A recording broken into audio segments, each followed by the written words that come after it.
So I don't know how many of you have seen that movie Orphan. It came out around 10 years back, and it's a horror movie about a couple who adopts a little girl named Esther after they have some bad luck trying to have a kid of their own. So that's all fine and dandy. They're trying to make a little unorthodox type family. The only real problem is that this orphan, this sweet little girl, is actually a deranged 33-year-old woman who's escaped from a mental facility. Basically, she's thirsty for blood, and her parents are looking like a snack. Tasty. There has to be some explanation. The orphanage has never heard of her.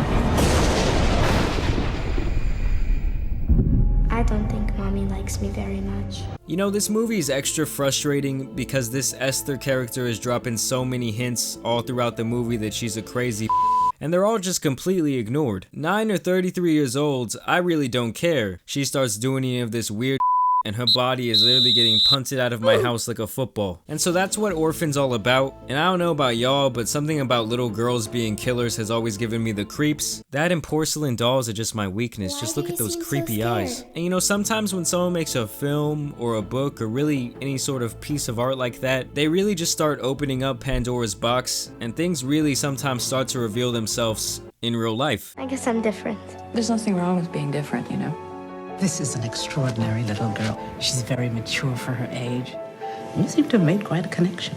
A couple from Florida had their big orphan experience, which started back in 2010 when they adopted what they believed was a 6-year-old girl from the Ukraine who was said to have a rare form of dwarfism. At first they thought it was great, they thought they were doing a good thing and giving a helpless kid from another country a new lease on life. But pretty soon this situation turned into quite the nightmare for this suburban family. They claim they were told she was only 6 years old, but then they say red flags started to pop up, leading them to believe that she was much older. You know, it's not easy to adopt a kid, especially from another country. I'm sure it took a lot of effort to make this happen, and now this thing is what you ended up with. Talk about buyer's remorse. And very early on, like literally the very first night, they noticed a few very peculiar things about Esther over here. Like how about the sheer fact that she already had the vocabulary of a 20-year-old, and when they were giving her a bath on the very first night, they noticed signs that she had already gone through puberty. It's actually pretty creepy to think that the wife was giving a 33-year-old dwarf a bath every single night. She's singing her songs, telling her she loves us so much, all while she wants to slit mommy's throat tonight. I'm coming for you. She's got a monthly cycle,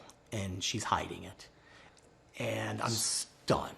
So despite having these suspicions early on, like her literally having a period, these two idiots decided to keep this girl around, and not only was she clearly much older than she's supposed to be, but she didn't even have a hint of a Ukrainian accent or speak any Ukrainian in general, but still these people decided to keep her around as part of their lives. And to make the situation worse, they already had 3 sons of their own living under their roof. Hello and happy Thanksgiving. Listen, I don't know about you guys, but I would personally be shipping this demon back to the Ukraine as quickly as possible. Seriously, what's the return policy on these things? You think you need a receipt? According to Barnett, Natalia allegedly tried to poison his wife with a household cleaning product, Pine Sol. So not only all of that, but she went on to make the claim that she wanted to knife the whole family in their sleep. Seriously, what are you gonna do? Stab me in my kneecaps? All you really gotta do is kick her in the face. She really has no reach with those tiny arms. Listen kids, just check under your bed every night and make sure she's not hiding under there. Don't say I didn't warn you. Pour the Pine Sol in her coffee. She just says blatantly, plainly,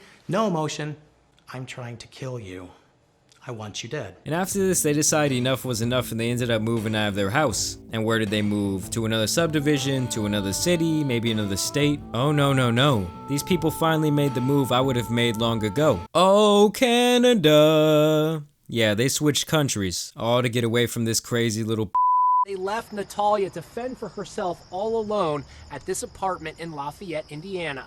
The Barnetts paid a year's rent for Natalia. But this didn't come without a cost. This move actually landed both of these clowns in jail for neglect of a child. And now this case is really just up in the air as nobody really knows what to believe about the situation at hand. On one end of the spectrum, she could actually be 6 years old, and all of these weird things like her going through puberty early had to do with her dwarfism. But on the other end of the spectrum, there was a lot of evidence that she was much older than they believed at first. And I'm stunned.